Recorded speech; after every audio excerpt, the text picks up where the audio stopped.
कल हम लोग क्या पढ़े थे? पहला consolidated fund of India, Bharat की संचित निधि, कंसोलिडेटेड फंड ऑफ इंडिया कल पढ़े थे।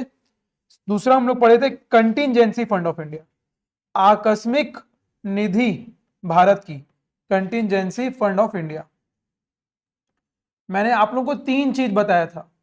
एक तो पहला हो गया आपका संचित निधि, दूसरा हो गया आकस्मिक निधि, तीसरा जो है आपका public account of India, Bharat का सार्वजनिक खाता, public account of India, PAI, Bharat का सार्वजनिक खाता। तो कल हम लोगों ने ये पढ़ लिया, ये पढ़ लिया। आज हम लोग इसको देखेंगे, पब्लिक अकाउंट ऑफ इंडिया क्या होता है। अब पब्लिक अकाउंट ऑफ इंडिया में वो पैसे जाते हैं, जैसे मान लो कोई सरकारी कर्मचारी है, कोई सरकारी अधिकारी है, उसका क्या बोलते हैं, पेंशन का पैसा कटता है, ठीक है, कोई भत्ता कट रहा है उसका सरकारी, जो कि उसके अकाउंट से कट के सीधा सरकार के खाते में जाता है, जो कि पैसा किसका है, कर्मचारी का, सरकार का पैसा नहीं है, वो पैसा किसका है, कर्मचारी का, जो कि एक समय के बाद कर्मचारी को वापस मिलेगा। After a certain period of time वो वापस मिलेगा किसको, होल्डर को, अकाउंट होल्डर को। तो वो पैसा जो गवर्नमेंट अकाउंट में डिपॉजिट होता है, लेकिन अल्टीमेटली वो गवर्नमेंट का नहीं होता, वो किसको होता है, उसका पैसा पब्लिक अकाउंट ऑफ इंडिया में जाता है। और पब्लिक अकाउंट ऑफ इंडिया का पैसा जो होता है, उसमें पार्लियामेंट अप्रूवल की कोई जरूरत नहीं होती। पार्लियामेंट अप्रूवल की कोई जरूरत नहीं होती पब्लिक अकाउंट में जितना पैसा रहता है। क्यों जरूरत नहीं होती? क्योंकि ये अकाउंट होल्डर का पैसा ऑटोमेटिकली अकाउंट होल्डर के खाते में चला जाता है। दूसरी बात, यदि मान लीजिए कुछ पैसे ऐसे हैं जो सरकार बोनस के रूप में अपने कर्मचारी को देगी, तो वो पैसा पहले कंसोलिडेटेड अकाउंट ऑफ इंडिया से किस में आएगा, पब्लिक अकाउंट में आएगा। तो जब वो कंसोलिडेटेड अकाउंट ऑफ इंडिया से यहां से जब वो पैसा यहां आएगा, तो इन जो पैसा यहां मान लेट सपोज 10,000 करोड़ रुपए सीएफआई से निकल के आपका पब्लिक अकाउंट में आ रहा है, तो ये 10,000 करोड़ रुपए का पार्लियामेंट में वोट, पार्लियामेंट में, संसद में क्या होगा, इसकी चर्चा होगी, क्योंकि हम लोग किससे निकाल रहे हैं, सीएफआई से। और कल मैंने बताया था सीएफआई में जो भी पैसा निकलेगा उसमें पार्लियामेंट अप्रूवल लेने की जरूरत है। तो यहां से पैसा निकलेगा, फिर वो यहां पे आएगा, और वो पैसा जब निकलेगा उसके बाद पार्लियामेंट में अप्रूवल भी होगा और चर्चा भी होगी, ठीक है। बट यहां पे पैसा आने के बाद में पार्लियामेंट अप्रूवल नहीं होगा, ठीक है। यहां पे किसका चलेगा, सिर्फ और सिर्फ एग्जीक्यूटिव एक्शन से आप पैसे ट्रांसफर कर सकते हैं। लेजिस्लेटिव प्रोसीजर की जरूरत नहीं है, यहां आप एग्जीक्यूटिव एक्शन से पैसे ट्रांसफर कर सकते हैं। कहां पे, पब्लिक अकाउंट ऑफ इंडिया पे। तो तीन चीज हम लोगों ने देखा, कंसोलिडेटेड फंड, संचित निधि, आकस्मिक निधि, और तीसरा आपका सार्वजनिक खाता। अब थोड़ा सार्वजनिक खाता के बारे में पढ़ेंगे हम लोग, और आप लोग जल्दी जल्दी हिंदी वाले हिंदी में, इंग्लिश वाले इंग्लिश में फटफट पेन अपना चलाना, लिखना, ठीक है। चलिए देखेंगे पब्लिक अकाउंट ऑफ इंडिया क्या होता है, भारत का सार्वजनिक खाता क्या होता है। ये एक सेपरेट फंड है, बिल्कुल ठीक है। ये एक सेपरेट फंड क्रिएट किया जाता है, किसमें, जो पब्लिक के द्वारा पैसा सरकार को रिसीव हुआ हो, public money received on the behalf of the government, ठीक है। भारत का सार्वजनिक खाता सरकार द्वारा या उसकी ओर से प्राप्त सार्वजनिक धन के लिए एक अलग निधि है, जो समेकित निधि का हिस्सा नहीं है, मतलब जो कंसोलिडेटेड फंड ऑफ इंडिया का हिस्सा नहीं है, ठीक है। समेकित बोल लीजिए या संचित बोल लीजिए, जो संचित निधि का हिस्सा नहीं है, that does not a part of consolidated fund, ठीक है। ये फंड जो है, this fund are held in trust, कोई एंटिटीज, कोई इंस्टीट्यूशन का भी हो सकता है, जरूरी नहीं है। कोई इंस्टीट्यूशन भी अपना पैसा, लेट सपोज गवर्नमेंट की मैं बात करूं, तो गवर्नमेंट अपना सेविंग अकाउंट भी खोलती है, गवर्नमेंट अपना डिपॉजिट अकाउंट भी खोलती है, लेकिन वो पैसा किसका है, गवर्नमेंट का पैसा है, तो वो पैसा सारा पब्लिक अकाउंट का कहलाएगा। तो कोई गवर्नमेंट का संस्थान हो गया, या कोई गवर्नमेंट का कर्मचारी हो गया, गवर्नमेंट का इंस्टीट्यूशन हो गया, गवर्नमेंट का डिपार्टमेंट हो गया, उसका जितना भी पैसा होगा वो सारा का सारा पैसा पब्लिक अकाउंट में जाएगा, ठीक है, ठीक है। और इसको जनरल गवर्नमेंट एक्सपेंडिचर के रूप में तय नहीं किया जाएगा। अगर जनरल गवर्नमेंट एक्सपेंडिचर होता तो ये इसमें नहीं जाता, ये किसमें जाता, कंसोलिडेटेड फंड ऑफ इंडिया में से जाता। ये ये और कंसोलिडेटेड फंड ऑफ इंडिया में भी क्या होता है, ये चार्ज होता है या वोटेड होता?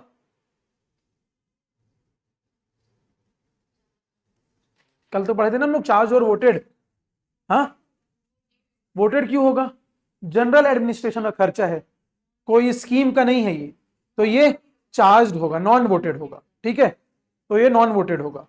तो ये अगर जनरल गवर्नमेंट का खर्चा होता तो ये कंसोलिडेटेड फंड ऑफ इंडिया से जाता, वो भी किस रूप में जाता? चार्ज रूप में जाता।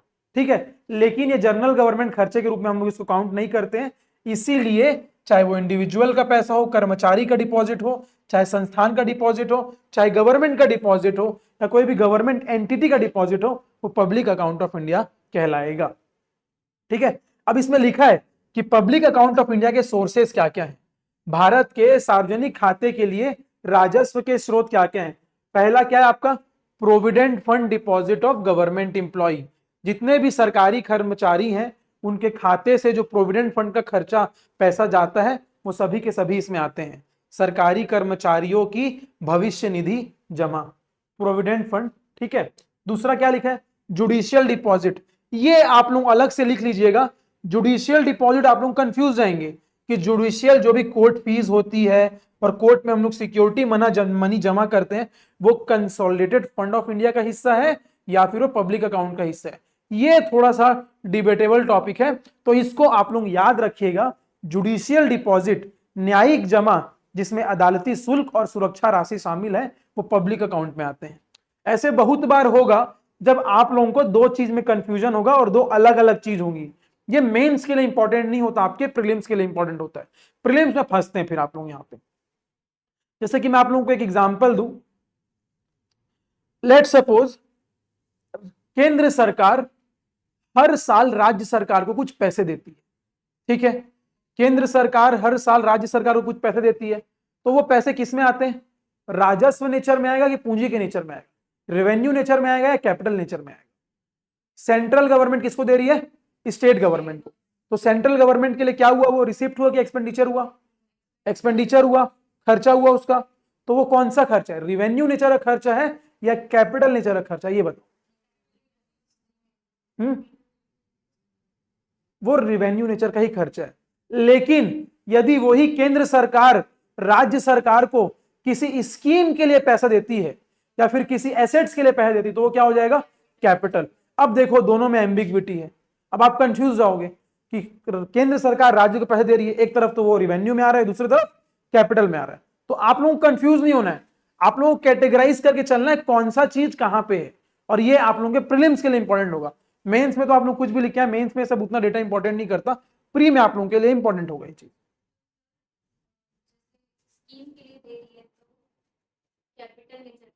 हाँ,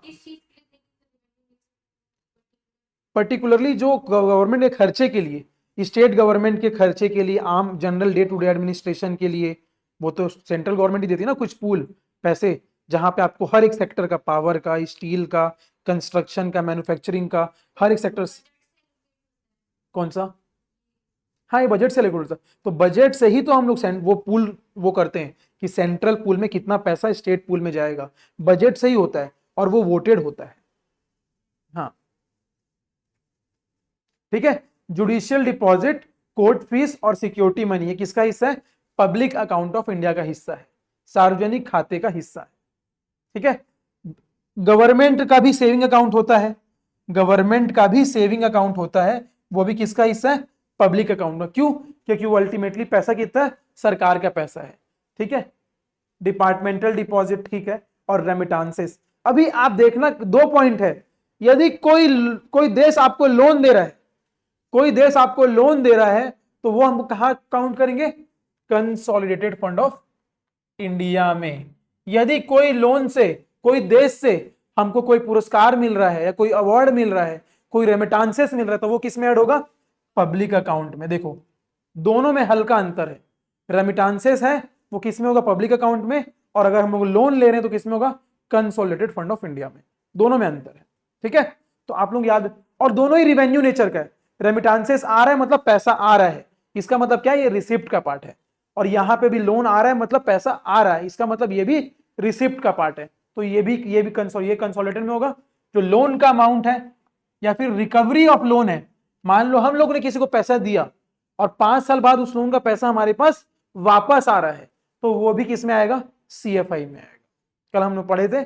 और अगर रेमिटांसेस है तो वो किस में आएगा, आपके पब्लिक अकाउंट ऑफ इंडिया में आएगा।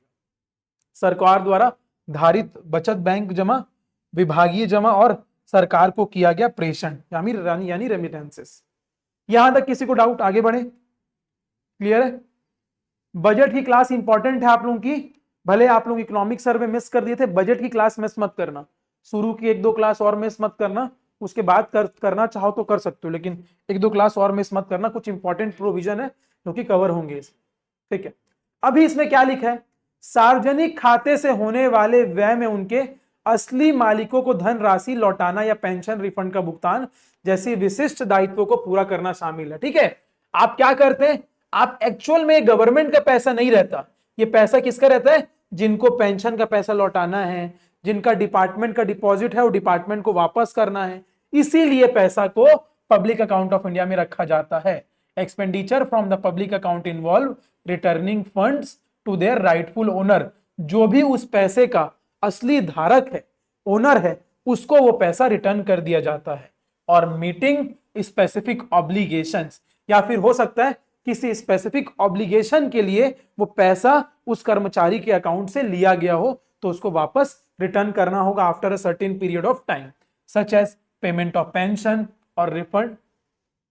Unlike the consolidated fund, this expenditure, लिखा भी है कि कंसोलिडेटेड फंड की जगह संचित निधि या समेकित निधि के विपरीत ये व्यय सामान्य सरकारी खर्चे का हिस्सा नहीं है। क्यों, अगर सामान्य सरकारी खर्चे का हिस्सा होता तो ये किसका पार्ट होता, कंसोलिडेटेड फंड का पार्ट होता, लेकिन ये सामान्य सरकारी खर्चे का हिस्सा नहीं है, इसीलिए इसको हम लोग पब्लिक अकाउंट ऑफ इंडिया में लेते हैं और इसको हम लोग किसके रूप में वो करते हैं, एज अ बैंकिंग ट्रांजेक्शन के रूप में हम लोग उसको काउंट करते हैं। इन्हें अनिवार्य रूप से बैंकिंग लेन देन के रूप में माना जाता है, बैंकिंग ट्रांजैक्शन के रूप में हम लोग इसको काउंट करते हैं, ठीक है। यहां पे साफ साफ लिखा है, सार्वजनिक खाते की धनराशि सरकार की नहीं होती है, ठीक है। Public account fund do not belong to government, ठीक है। पब्लिक अकाउंट का जो फंड रहता है, पैसा रहता है, मैं बार बार उसी चीज को रिपीट कर रहा हूं कि वो पैसा do not belong to government and have to be paid back some time, मतलब कुछ समय बाद उसको उसके धारक को पे करना ही है, और the other to the person and authorities who deposited them, ठीक है। और उसे किसी ना किसी समय उन व्यक्तियों या और प्राधिकारियों को वापस भुगतान करना पड़ता है जिन्होंने उन्हें जमा किया है, लिख लीजिए आप लोग, ठीक है। और क्या लिखा है, पब्लिक अकाउंट में पार्लियामेंट अप्रूवल की जरूरत नहीं पड़ती, संसदीय प्राधिकरण की आवश्यकता नहीं पड़ती, सार्वजनिक खाते से भुगतान के लिए संसदीय प्राधिकरण की आवश्यकता नहीं पड़ती है, कोई भी आप लोगों को पार्लियामेंट्री प्रोसीजर फॉलो नहीं करना पड़ता है, कब, पब्लिक अकाउंट में पैसा निकालने के लिए या पैसा डालने के लिए, सिंपल। लेकिन अप्रूवल की जरूरत कब पड़ती है, जब हम लोग कंसोलिडेटेड फंड ऑफ इंडिया से पैसे पब्लिक अकाउंट में ट्रांसफर करते, मैंने बताया था आप लोगों को शुरू में कि जब हम कंसोलिडेटेड फंड ऑफ इंडिया से पब्लिक अकाउंट में ट्रांसफर करेंगे उस समय हम लोग को अप्रूवल की जरूरत पड़ेगी कि क्यों हम लोग पैसा पब्लिक अकाउंट में ट्रांसफर कर रहे हैं, और पैसा ट्रांसफर कर रहे हैं तो उसका हम लोग को पूरा संसदीय कार्यवाही होगी, उसकी पार्लियामेंट में डिस्कशन होगा, वोट होगा, उसके बाद ही वो अमाउंट सीएफआई से पीएआई में ट्रांसफर होगा। The approval of the parliament is, however, obtained when amounts are withdrawn from the consolidated fund and kept in the public account for expenditure on a specific object. ठीक है, उसके बाद फिर से लिखा है, जिस खर्चे के लिए निकाले देंगे उस खर्चे के लिए पार्लियामेंट में फिर से वो बात चलेगी, on the specific again submitted for vote of the parliament, मतलब वोट होगा, vote of the parliament for withdrawal from the public account for incurring expenditure on the specific object. वही जो मैं आप लोगों को बता चुका हूं उसको वापस से रिपीट कर रहा है। आगे बढ़े, हो गया, लिख लो जल्दी फास्ट।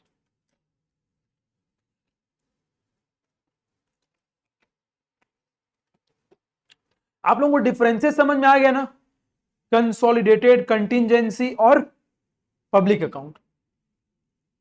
तीनों अकाउंट अलग अलग है। और ये जो आपका पब्लिक अकाउंट ऑफ इंडिया आता है, ये आर्टिकल 266 क्लॉज 2 के अंडर में आता है। आर्टिकल अनुच्छेद 266, आर्टिकल 266 क्लॉज 2 के अंडर में आपका आता है क्या, पब्लिक अकाउंट ऑफ इंडिया।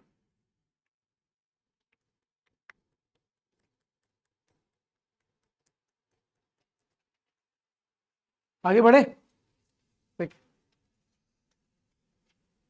चलिए अभी थोड़ा सा बजट की हिस्ट्री के बारे में बात कर लेते हैं। भारत का पहला बजट 1860 में आया था, किसके द्वारा, जेम्स विल्सन के द्वारा।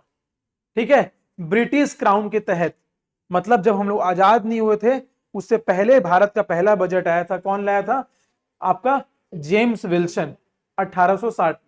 ठीक है, आजादी के बाद पहला बजट हमारा 26 नवंबर 1947 को आया था, बाय आर के सनमुगम, बाय आर के सनमुखम चेट्टी द्वारा। ये हम लोगों ने लास्ट ईयर भी बजट का जब हम लोग दिए थे तो ये सब हम लोग लिखे हैं लास्ट ईयर के बजट में भी। तो आप लोग ना बजट के लिए ना अपना अलग से नोट्स बना लेना, अलग से डेली ब्लैंक पेपर यूज करो। ब्लैंक पेपर डेली कम से कम 10-12 पेज का जितना भी बजट बनता है उसको अलग से स्टेपल मार के अपना बजट के नोट्स रखना आप लोग। इकोनॉमिक सर्वे का भी सेम वैसे ही करना था आप लोगों को अलग से। ठीक है, क्या है, आप लोग तैयारी करोगे तो ऐसा तो नहीं है कि आपके पूरे तैयारी के दौरान में एक ही बार इकोनॉमिक सर्वे आएगा, है ना।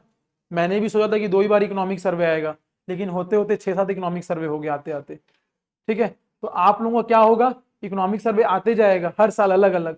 तो आप लोग हर बार अपने नोट्स नहीं पढ़ेंगे, आप लोग हर बार सिर्फ इकोनॉमिक सर्वे का नोट्स निकालेंगे और पिछले साल से कंपेयर करेंगे कि इस साल क्या चेंजेस है और क्या प्रोजेक्शन कर रहा है। तो वो आप लोगों के लिए सिंपल हो जाएगा। तो आप लोग इकोनॉमिक सर्वे और बजट के नोट्स हर बार अलग अलग बना के रखना, अपने क्लास के स्टैटिक नोट्स के अलावा, उसके अलावा अलग से। ठीक है, स्वतंत्र भारत ने पहला बजट कब आया था, 26 नवंबर 1947 को, सनमुखम चेट्टी आर के द्वारा, अरे थोड़ा हिंदी में दिक्कत आ गया, आर के सनमुखम चेट्टी द्वारा आया था। ठीक है, और रेलवे बजट जो पहले साथ में आता था, सॉरी अलग अलग आता था, उसको 2017 में, जो कि विवेक देबरॉय कमिटी है, जो कि लास्ट ईयर ही पास आउट हुए हैं, एक्सपायर हुए हैं, इन कमिटी के द्वारा इन दोनों का मर्जर किया गया। कब, 2017 में। मतलब 92 साल से पुरानी चलती आ रही प्रथा को अलग किया गया।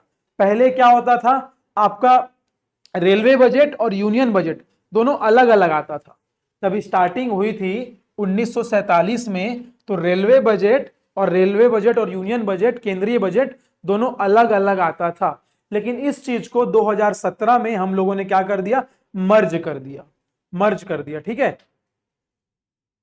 ठीक है, और रेलवे बजट और यूनियन बजट जो कि अलग अलग आता था, वो स्टार्ट कब हुआ था, एकवर्थ कमेटी के द्वारा स्टार्ट हुआ था। कब, 1924 में, जिसको बाद में मर्ज कर दिया गया। कब, 2017 में, 2017 में मर्ज कर दिया गया। और 1924 से लेके अभी 2017, मतलब 92 साल तक के हमारा जो बजट था वो अलग अलग आता था, रेलवे का अलग, यूनियन का अलग। ठीक है, इसको भी लिख लेंगे आप लोग। विवेक देबरॉय समिति की सिफारिश के आधार पर एक अलग रेलवे बजट की 92 साल पुरानी प्रथा 1924 में एकवर्थ समिति द्वारा शुरू की गई, को 2017 में केंद्रीय बजट में विलय कर दिया गया था। ठीक है,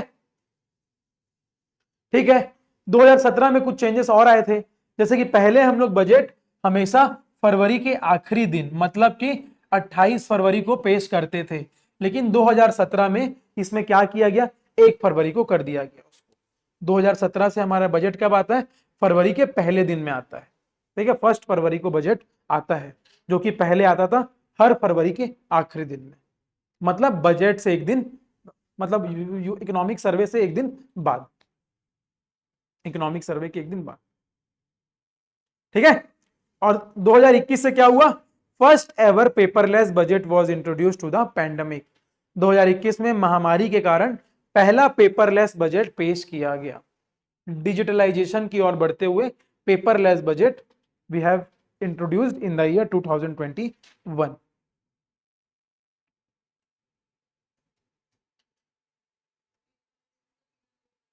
हाँ, बिना पेपर, जैसे मतलब होता है ना हर बार जैसे इस बार भी देखेंगे तो जो आपकी वो थी फाइनेंस मिनिस्टर थे, वो एक वो लेके जाती हैं, बुक लेके जाती है जिसको पढ़ती हैं वो वहां पे ले जाके। तो जो कोरोना का टाइम था तो पहली बार पेपरलेस हुआ था, ऑनलाइन हुआ था वो, है ना। डिजिटल कॉपी तो अभी भी आती है। अभी तो हम लोग बजट के बारे में पढ़ रहे हैं, जब बजट के बारे में एक्चुअल बजट क्या है उसमें देखेंगे तो हम लोग देखेंगे कॉपी, उसकी स्पीच है। आप लोगों को मैं ग्रुप में शेयर करूंगा, 52 पेज की स्पीच है। मतलब वो ऐसा लग रहा है कि मतलब वो जो निर्मला सीतारमन है बात कर रही है मतलब। तो आप देखना वो स्पीच पढ़ने में ज्यादा टाइम नहीं लगेगा, 2.5 से 3 घंटा लगेगा उसको पढ़ना। बहुत ईजी रहता है बजट स्पीच, 52 पेज का रहता है और फॉन्ट भी काफी ठीक ठाक रहता है, 2-2.5 घंटे से ऊपर नहीं लगेगा। बट वो हम लोग क्लास में कवर करेंगे ही अल्टीमेटली। आगे बढ़े, बचा है क्या, लिख लो। आपका नाम क्या है? अच्छा, आपसे बात हुई थी कल। आपका मीडियम क्या है? हिंदी मीडियम है आपका, ओके।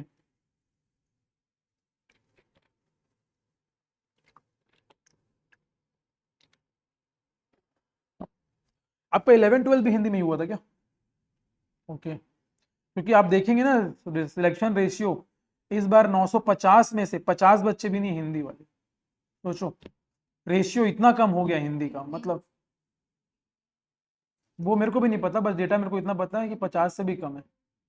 मतलब हिंदी का रेशियो ना बहुत ही कम होता जा रहा है सीरियसली, मतलब एग्जाम में।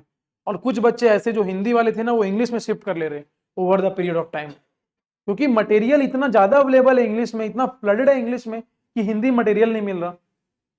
और हिंदी में आप क्लास करने जाओगे तो हिंदी में क्लासेस भी ढंग से नहीं मिलेंगे आपको कहीं पे।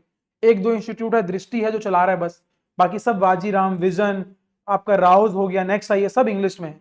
हिंदी में कोई भी नहीं है मार्केट में, दृष्टि को छोड़ के। अब दृष्टि का भी हिंदी में पैसा नहीं बन रहा था, तो वो जाके इंग्लिश में राजेंद्र नगर में उनको खोलना ही पड़ा सेंटर अपना, क्योंकि वो हिंदी में पैसा बना ही नहीं पा रहा था। हिंदी में बच्चे ही नहीं है उतने कि वो उतने बच्चों को compete कर पाए।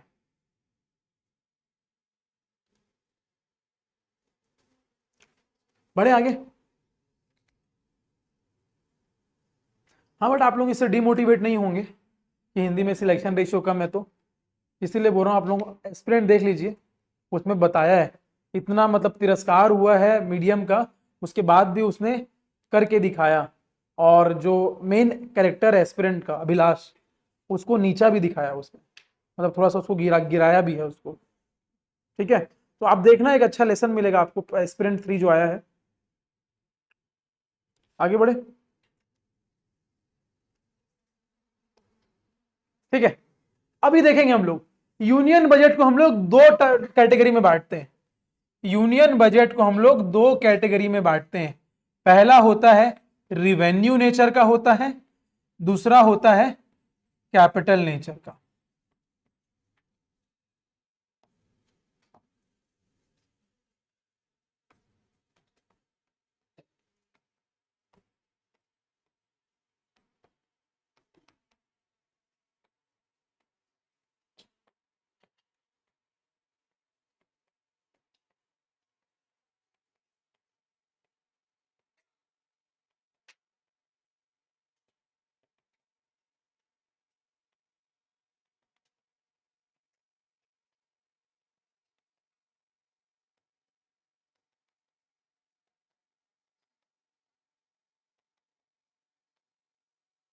ठीक है, रिवेन्यू, जहां पे रिवेन्यू रिसिप्ट राजस्व की प्राप्ति की बात करते हैं और राजस्व के व्यय की बात करते हैं।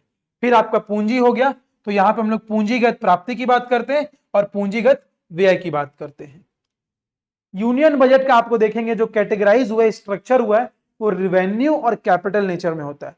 रिवेन्यू में रिवेन्यू रिसिप्ट, जितने पैसे आए और जितने पैसे गए, जितने पैसे पूंजी में आए, जितने पैसे पूंजी में गए। अब रिवेन्यू जो नेचर का होता है ये हम लोग पहले भी पढ़ चुके हैं।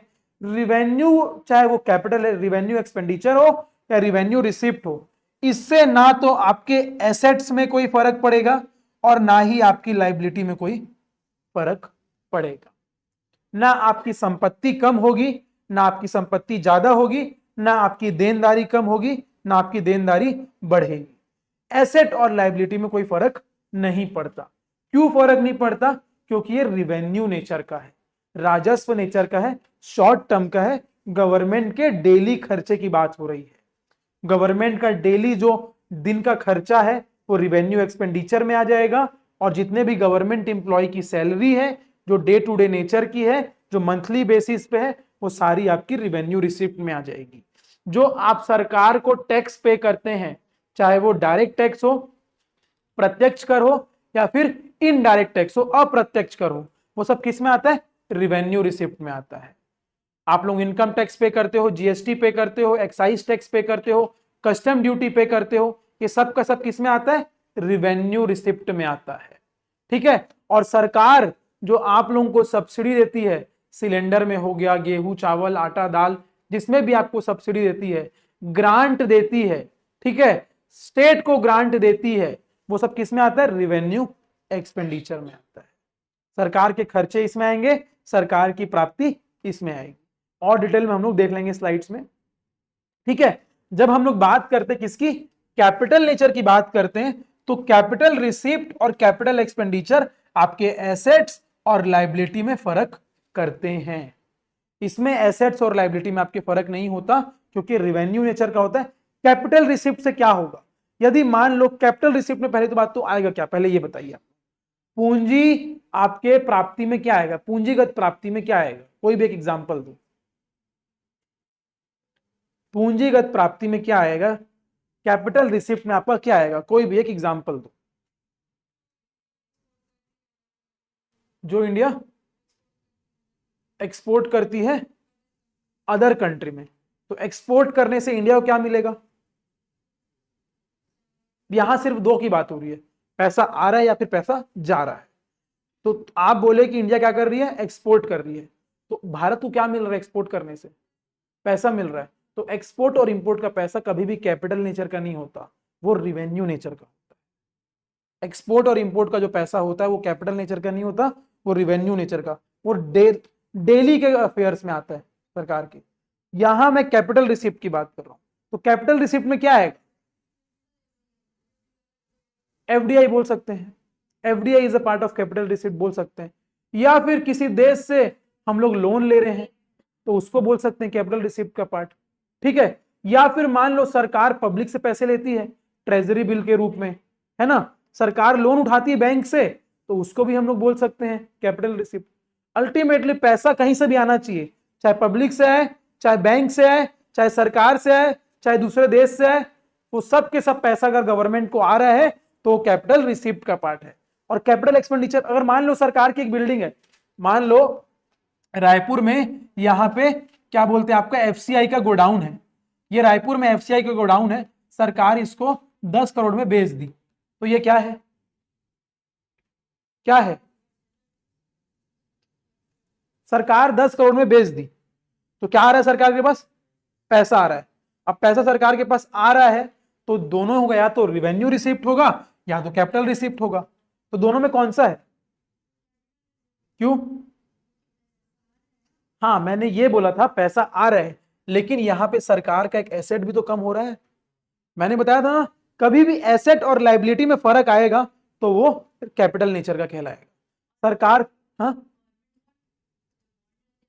Government bond is a part of, government bond again is a part of capital receipt, क्योंकि बॉन्ड लॉन्ग टर्म के लिए होता है।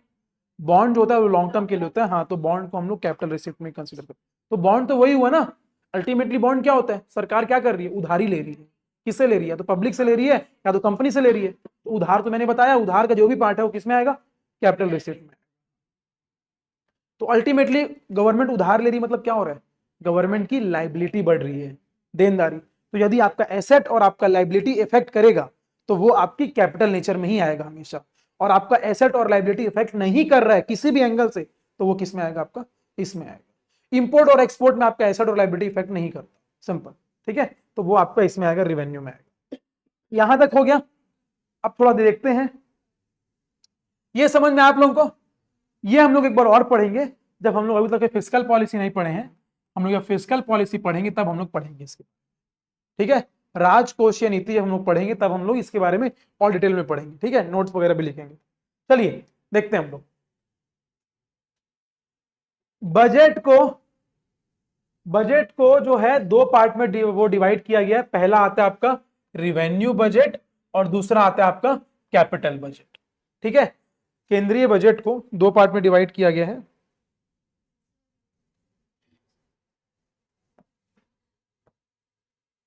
ठीक है, केंद्रीय बजट को राजस्व से संबंधित भाग में संरचित किया गया है, जिसे संदर्भ में आसानी के लिए नीचे राजस्व बजट कहा जाता है, और दूसरा जो पार्ट है आपका पूंजी बजट कहा जाता है। सिंपल बात, बाकी के मसाले को छोड़ दीजिए आप लोग, बस ये याद रखिए रिवेन्यू और कैपिटल। अच्छा, पहली बात होती है रिवेन्यू बजट में क्या आता है। मैंने आप लोगों को बताया ऐसा कोई भी आइटम ना जहां तो एसेट्स में आपकी पूंजी में फर्क पड़ रहा हो, ना ही आपकी लाइबिलिटी में फर्क पड़ रहा हो, वो क्या होगा, रिवेन्यू का पार्ट होगा।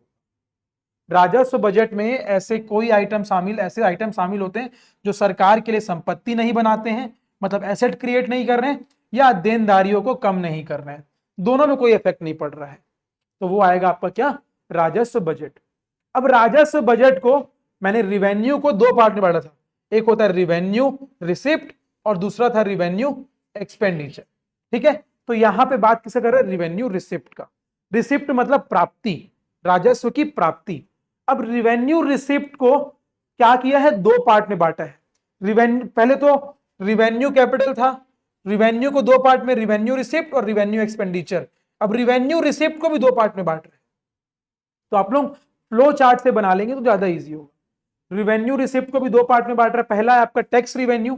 टैक्स में क्या क्या आता है आपका, प्रत्यक्ष कर में आयकर आ गया आपका, इनकम टैक्स हो गया आपका, डायरेक्ट टैक्स जिसको हम लोग प्रत्यक्ष कर बोलते हैं, कॉर्पोरेट टैक्स हो गया, कॉर्पोरेट दर हो गया, और अप्रत्यक्ष दर हो गया, अप्रत्यक्ष कर हो गया, अप्रत्यक्ष indirect tax, GST, excise duty, custom duty. नहीं समझ में आ रहा,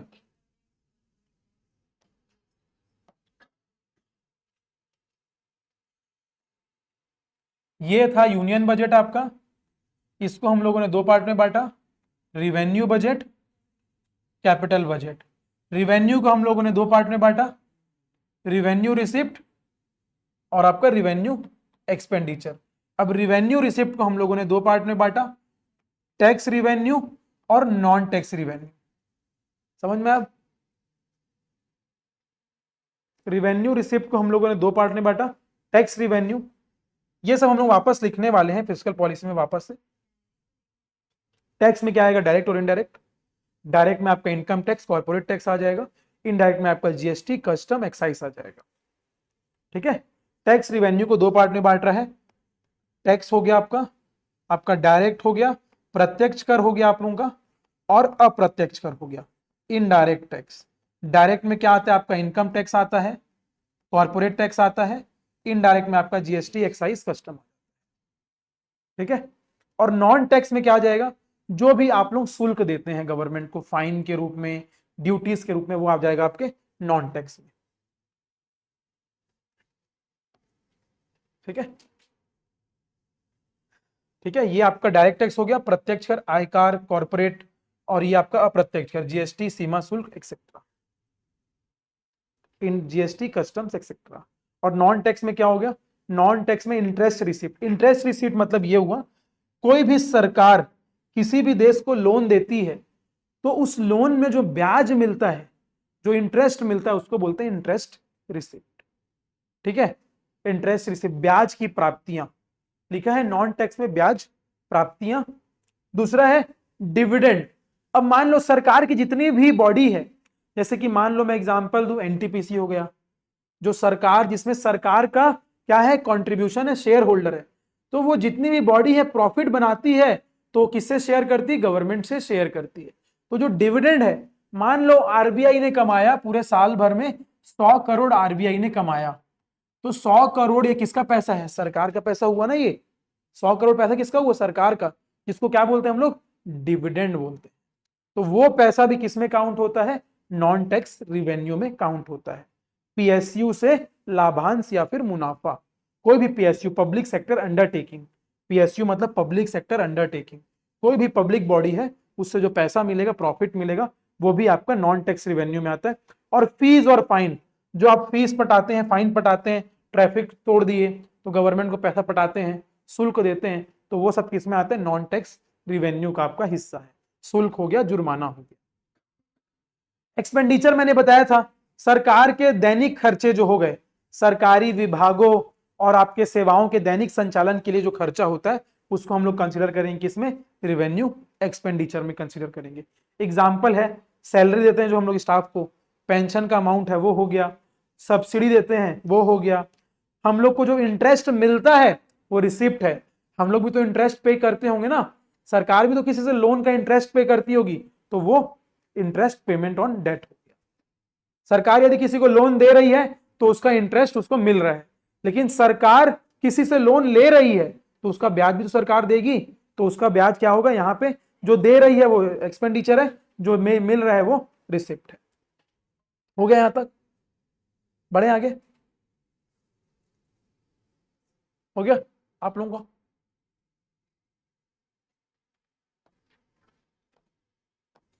ठीक है, अभी यहां पे क्या लिखा है,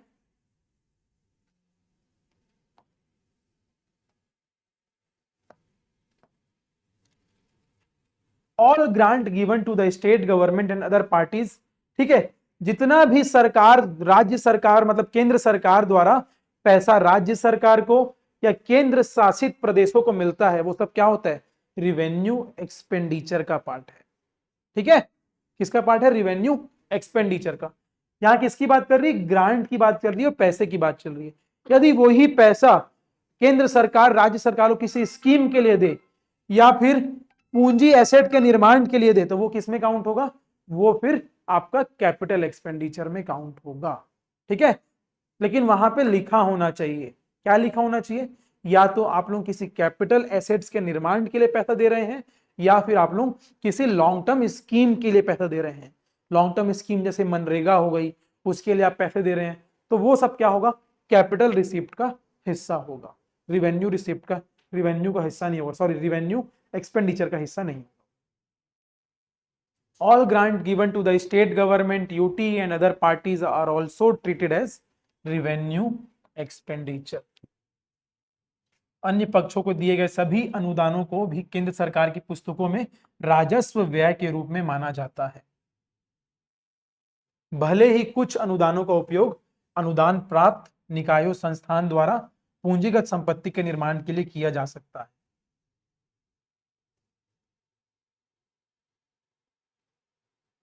ठीक है, जहां पे अगर ऐसा लिख के आ गया ना कि गवर्नमेंट स्टेट गवर्नमेंट को ग्रांट दे रही है कैपिटल एसेट क्रिएट करने के लिए, तो ये आप लोग याद रखिएगा, ये रिवेन्यू एक्सपेंडिचर में काउंट मत कीजिएगा, ये किस में काउंट करना फिर आप लोग, कैपिटल एक्सपेंडिचर में। ठीक है, यदि कहीं पे भी लिखा होगा कोई भी ऐसा अनुदान जो पूंजीगत संपत्ति के लिए दिया गया हो, वो आप लोग किसके लिए लिखेंगे, कैपिटल एक्सपेंडिचर में काउंट करेंगे, क्योंकि वो पूंजीगत संपत्ति के लिए है। ठीक है, बढ़े आगे। ठीक है, हम लोग अभी क्या पढ़ रहे थे, रिवेन्यू बजट, जिसमें हम लोग क्या देखे, रिवेन्यू रिसिप्ट और रिवेन्यू एक्सपेंडिचर। अभी हम लोग क्या देखेंगे, कैपिटल बजट, जिसमें हम लोग पढ़ेंगे कैपिटल रिसिप्ट और कैपिटल एक्सपेंडिचर। ठीक है, ये आपका आ गया कैपिटल बजट। कैपिटल बजट मैंने क्या बताया था, एसेट और लायबिलिटी में फर्क पड़ेगा। क्या होगा, या तो आप लोगों को पैसा मिल रहा है तो आप लोगों को क्या हो रहा है, एसेट्स बढ़ रहा है, आप लोगों को पैसा मिल रहा है या तो फिर क्या हो रहा है, आप लोगों का एसेट्स बढ़ रहा है। और यदि आप लोग किसी को लोन वापस चुका रहे हैं तो आपकी देनदारी क्या हो रही है, कम हो रही है। तो यदि आपकी लायबिलिटीज कम हुई या तो यदि आपका एसेट्स बढ़ा, दोनों किस्से में क्या होगा, ये कैपिटल नेचर का होगा, कैपिटल बजट का होगा। इसमें वे सभी वस्तुएं शामिल हैं जो या तो संपत्ति बनाती है या देनदारियां कम करती है। क्या होगा, पूंजीगत बजट, कैपिटल बजट। यूपीएससी हर साल क्वेश्चन पूछता है इसमें घुमा फिरा के, बजट में से एक दो क्वेश्चन फिक्स है प्रीलिम्स में, ध्यान रखेंगे, अच्छे समझेंगे। चलिए पूंजीगत प्राप्ति देखते हैं। कैपिटल रिसिप्ट क्या होता है, मैंने बताया यदि गवर्नमेंट किसी भी देश से लोन उठा रही है या कभी भी किसी भी पब्लिक से लोन उठा रही है या किसी भी पब्लिक सेक्टर अंडरटेकिंग से लोन उठा रही है, तो वो क्या होगा, कैपिटल रिसिप्ट का पार्ट है, पूंजीगत प्राप्ति है। ऋण निर्माण, चाहे वो जनता से ले चाहे वो विदेशी सरकार से ले, दोनों उधार लिया हुआ क्या होगा, आपका पूंजीगत प्राप्ति में आएगा। ठीक है, loan from the foreign countries, और लोन फ्रॉम द पब्लिक, और लोन फ्रॉम द बैंक, और लोन फ्रॉम द कॉर्पोरेट, ये सब किस में आएगा? जहां भी लोन शब्द आ गया वो मतलब कैपिटल नेचर का ही होगा। लोन शब्द आ गया मतलब वो कैपिटल नेचर का ही होगा। ठीक है, ये क्या, इसका मतलब क्या हुआ, कोई बताएगा मेरे को? नॉन डेट क्रिएटिंग विनिवेश, कुछ भी ना।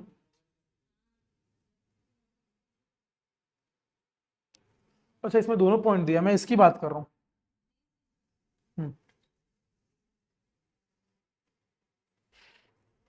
पढ़ तो चुके हो 25 बार। फिर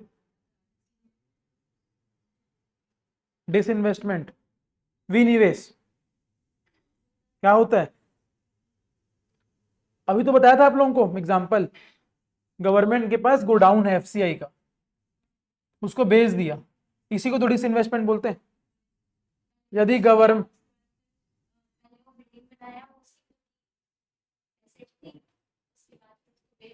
तो एसेट कम हो गई, बेच दिया तो एसेट कम हो गई, सिंपल। एसेट और लायबिलिटी में फर्क हो रहा है, मतलब वो क्या है, कैपिटल नेचर के।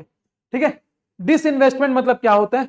अपनी संपत्ति को बेच देना। एग्जाम्पल क्या है? Air India. एयर इंडिया सरकार के पास था, सरकार किसको बेच दिया? टाटा को, टाटा को बेच दिया। ठीक है, तो डिसइन्वेस्टमेंट मतलब सरकार यदि अपना कोई भी बिल्डिंग बेचता है, कोई भी ऑफिस बेचता है, या कोई भी कंपनी को बेचता है, तो उसको हम लोग बोलते हैं डिसइन्वेस्टमेंट। अब डिसइन्वेस्टमेंट के प्रकार भी हम लोग कर चुके हैं। डिसइन्वेस्टमेंट यदि 50% से कम होगा तो माइनॉरिटी कहलाता है, 50 से 75 होगा तो मेजॉरिटी कहलाता है, 75 से 90 होगा तो स्ट्रेटेजिक कहलाता है। याद है पिंकी? 1 साल पहले पढ़े थे, 5 महीने पहले पढ़ चुके हैं वो, समझी? नहीं नहीं, तुम लोग को सबसे आगे तुम ही लोग हो, मॉर्निंग में तो पीछे है, मॉर्निंग में कहा हुआ इकोनॉमिक इतना। आप लोग, आप लोग नोट्स देखना अपने। डिसइन्वेस्टमेंट बैंकिंग जब हम लोग पढ़ रहे थे ना, तो बैंकिंग में हम लोग विनिवेश पढ़ चुके हैं, विनिवेश के अलग अलग प्रकार होते हैं, वही पढ़ चुके हैं। खाया पिया याद रखा करो आप। क्या है ना, दो बुक हो गई ना मोटी मोटी, तो कहां से याद रहेगा? मोटी मोटी 2 बुक हो गई आप लोगों की इकोनॉमिक्स की। ठीक है, काफी टाइम हो गया पढ़े भी। चलिए ठीक है, यहाँ पे आप लोगों का रिविजन हो जा रहा है। ठीक है, नॉन डेट क्रिएटिंग मतलब जहां पे हमारा डेट क्रिएट नहीं हो रहा है, लेकिन क्या हो रहा है, एसेट कम हो रहा है। ठीक है, डिसइन्वेस्टमेंट से एसेट कम होता है, और रिकवरी ऑफ लोन यदि गया हुआ पैसा हम लोग को वापस आ रहा है, तो इससे क्या हो रहा है, रिकवरी ऑफ लोन से पैसा मिल रहा है, तो क्या एसेट और लायबिलिटी में क्या फर्क होगा?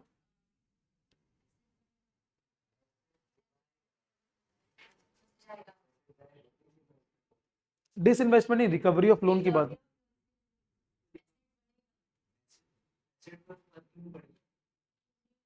लोन क्या होता है पिंकी? मैं आपको लोन दिया, तो मेरे पॉइंट से लोन क्या होगा? मेरे लिए तो एसेट्स होगा ना। तुम्हारे लिए लाइबिलिटी होगा, वो तुम्हारे लिए लाइबिलिटी होगा, मेरे लिए एसेट्स होगा। मेरे पास वापस आएगा, तो मेरा क्या कम हो रहा है? एसेट्स मेरा कम हो रहा है।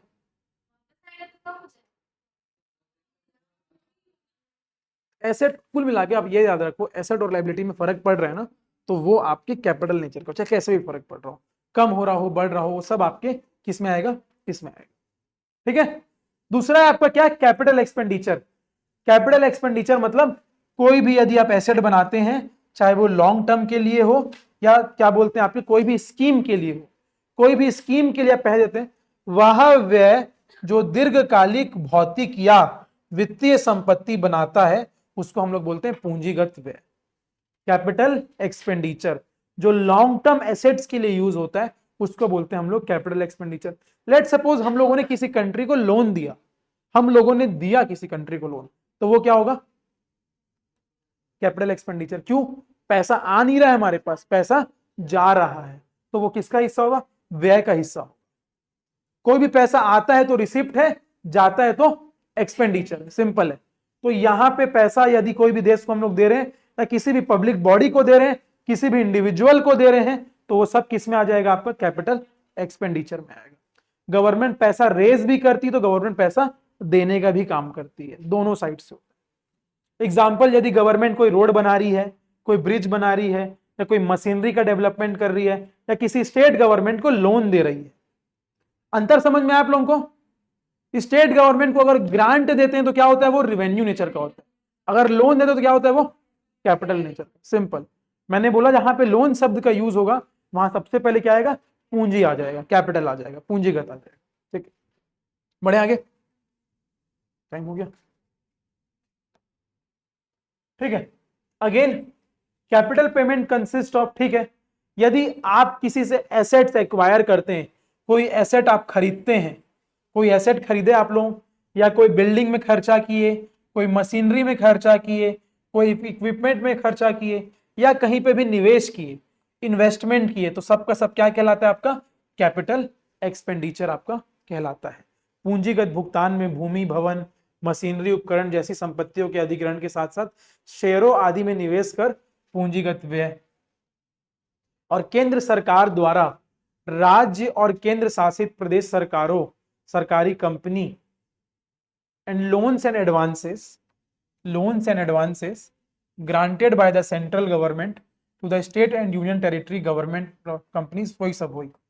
ठीक है, यदि हम लोग लोन देते हैं किसी भी स्टेट को, किसी भी केंद्र शासित प्रदेश को, किसी भी सरकार को, राज्य सरकार को, कोई कंपनी को, कोई संस्थान को, किसी व्यक्ति को, तो वो सब क्या होगा, आपका कैपिटल एक्सपेंडिचर में आएगा, पूंजीगत व्यय में आएगा। वही बात को कर रहे हैं। केंद्र शासित प्रदेश हो गए, सरकारी कंपनी हो गई, निगम हो गया, अन्य पार्टियों को दिया गया ऋण और अग्रिम शामिल है। बढ़े आगे, कौन सा रिसिप्ट में, रिवेन्यू में आता है। बट यहां पे देखो ग्रांट, सिर्फ ग्रांट नहीं लिखा है यहाँ पे लोन्स भी लिखा है, लोन्स एंड एडवांस ग्रांटेड। आप ग्रांट देते हो तो आप वापस लेने का नहीं सोचते। मान लो आप किसी के जन्मदिन में कुछ उपहार दे के आए हो, तो क्या आप सोचते हो मेरे को वापस करे वो? लेकिन आप किसी को लोन दिए हो तो क्या सोचते हो कि मेरे को वापस करे। तो अंतर है ना दोनों में, ग्रांट एक अलग चीज होती है, लोन एक अलग चीज होती है। ठीक है, आगे बढ़े, नहीं हुआ, जल्दी लिखो।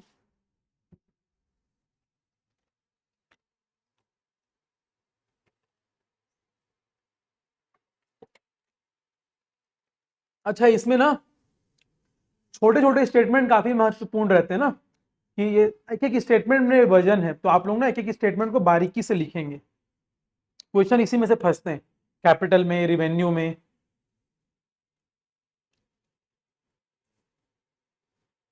ठीक है, आगे बढ़े, चलिए लास्ट स्लाइड है।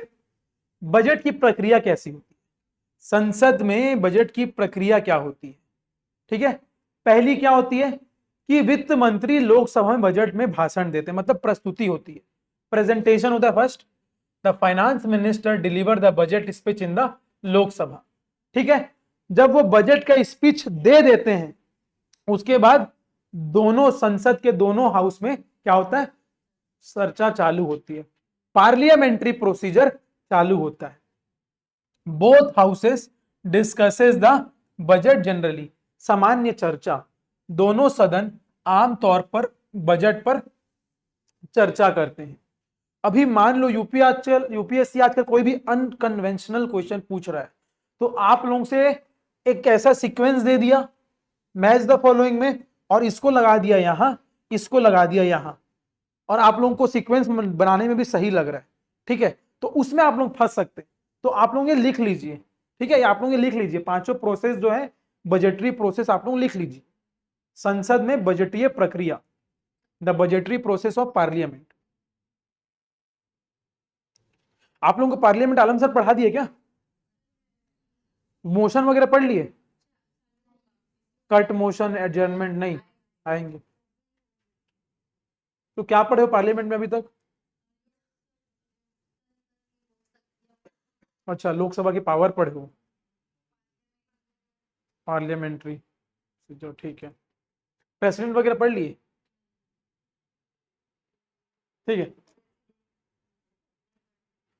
ठीक है। पहला प्रेजेंटेशन, दूसरा डिस्कशन, तीसरा क्या होता है, हर डिपार्टमेंट द्वारा क्या किया जाएगा, उस जो बजट प्रपोजल था उसको स्क्रूटिनाइज किया जाएगा, उसको परखा जाएगा, उसको देखा जाएगा। मान लो लेबर मंत्रालय का है तो लेबर मंत्रालय अपना अपना उसमें डिपार्टमेंट का देखेगा। हेल्थ स्वास्थ्य मंत्रालय है, हेल्थ डिपार्टमेंट है, तो अपने डिपार्टमेंट से रिलेटेड जो भी बजट में बात चली है उसको क्या करेगा, स्क्रूटिनाइज करेगा। ठीक है, और स्क्रूटिनाइज करने के बाद में वो वापस से पार्लियामेंट में आके क्या करेगा, उस चीज के लिए डिमांड फॉर ग्रांट की पेशकश करेगा। मतलब हमको इतने पैसे की ग्रांट की आवश्यकता है। बजट में लेट सपोज एग्जांपल देता हूं, बजट में मान लो हेल्थ को दिया गया, स्वास्थ्य को दिया गया लेट सपोज 10,000 करोड़, 10,000 करोड़ स्वास्थ्य को दिया गया। तो अब स्वास्थ्य मंत्रालय में डिपार्टमेंट चेक करेगा, उसके बाद वो बजट में पार्लियामेंट से ग्रांट का अप्रूवल लेगा। पार्लियामेंट में अप्रूवल मिल जाएगा, उसके बाद जाके क्या होगा, वोटिंग होगा। पहले वो स्क्रूटिनाइज करने के बाद डिमांड फॉर ग्रांट रखेगा, उसके बाद पार्लियामेंट में क्या होगा, वोट होगा, voting on demand for grant. और इसका पावर किसके पास है, सिर्फ लोकसभा के पास। Only the Lok Sabha has the power. अनुदान मांगों पर मतदान, मांगों पर मतदान करने की शक्ति केवल लोकसभा के पास में है। राज्यसभा सिर्फ डिस्कस कर सकता है। राज्यसभा का रोल कहां आएगा, यहां पे आएगा, जहां पे बोथ हाउस, दोनों सदन आमतौर पर चर्चा करेंगे। ठीक है, लेकिन जब वोटिंग की बारी आएगी तो वो सिर्फ लोकसभा के पास में। ठीक है, और वोट करने के बाद में क्या होगा, वो जो फंड है वो फंड को विड्रॉ करने की वो क्या मिल जाएगी, अनुमति मिल जाएगी। और वो फंड विड्रॉ कहां से होगा, कंसोलिडेटेड फंड ऑफ इंडिया से होगा। मैंने तो बताया ही था, बजट के जितने पैसे आते हैं किससे आते हैं, सीएफआई से जाते हैं। तो बजट का पैसा कहां से विड्रॉ होगा, कंसोलिडेटेड फंड ऑफ इंडिया। और वो क्या बोलते हैं उसको, पासिंग ऑफ एप्रोप्रिएशन बिल। कल हम लोग एप्रोप्रिएशन बिल लिखे थे, पासिंग ऑफ एप्रोप्रिएशन बिल, विनियोग विधेयक का पारित होना, विनियोग विधेयक का भारत की संचित निधि से धन की निकासी का वैध बनाना। और लास्ट क्या होगा, पासिंग ऑफ फाइनेंस बिल। मतलब आप फाइनेंस बिल जो आप लोग बजट पेश करते हैं उसको हम लोग फाइनेंस बिल के रूप में भी देखते हैं। ठीक है, तो आप अल्टीमेटली आप वित्त विधेयक का पारित होना, मतलब जो आप स्टार्टिंग से प्रोसीजर कर रहे हैं बजट बनाने का, उसका अल्टीमेट प्रोसीजर यहां पे कंप्लीट होता है। Passing finance bill, legalising the taxation process, कराधान प्रस्तावों का वैध बनाना। ठीक है, लिख लिए पांचों प्रोसीजर, लिख लीजिए। चलिए कल बाकी करते हैं। कल तो क्लास नहीं होगा, संडे है कल, आप लोगों को सुबह क्लास होगा। ठीक है, और आप लोगों का हिंदी का नोट्स आ गया, भूमिका आप बोल रहे थे ना, हिंदी के नोट्स आ गए आप लोगों के, उसमें क्या बोलते हैं, साइंस एंड टेक के, है ना। ठीक है, कल सुबह 8 बजे से क्लास रहेगी ना आप लोगों की। सर तुम लोग को बीच में ब्रेक देते हैं कि नहीं देते हैं, देते हैं ना। 5 घंटे तो बैठ ही नहीं पाओगे, बैठ जाओगे सोते सोते। सर खुद भी तो नाश्ता करेंगे ना, 5 घंटे वो भी थोड़ा ना पढ़ा पाएंगे। 2.5 घंटे फिर भी बैठ सकता है इंसान, 5 घंटे तो नहीं।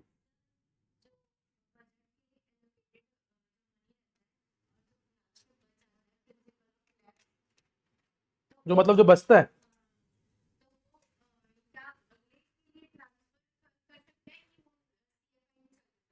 पैसे जो बचता है जो बोल रहे हो ना, वो तो अनएलोकेटेड फंड है ना।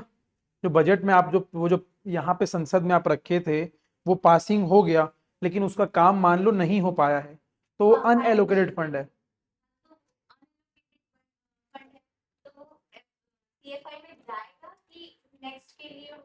नेक्स्ट लिए ट्रांसफर भी नहीं होता ना, वो सीएफआई में जाता, दोनों में नहीं जाता, वो गवर्नमेंट ट्रेजरी में जाता है पैसा, वो गवर्नमेंट ट्रेजरी में जाता है। एक बार निकल गया मतलब नहीं होता, उसको यूज कर सकते हैं ना, नेक्स्ट किसी भी चीजों के लिए यूज कर सकते हैं, कोई स्कीम्स के लिए यूज कर सकते हैं। मतलब वो पैसा मान के चलो वो गवर्नमेंट ट्रेजरी में ही रहेगा, मतलब तुम बोल सकते हो कंसोलिडेटेड फंड में रहेगा पैसा, वो सीएफआई में रहेगा।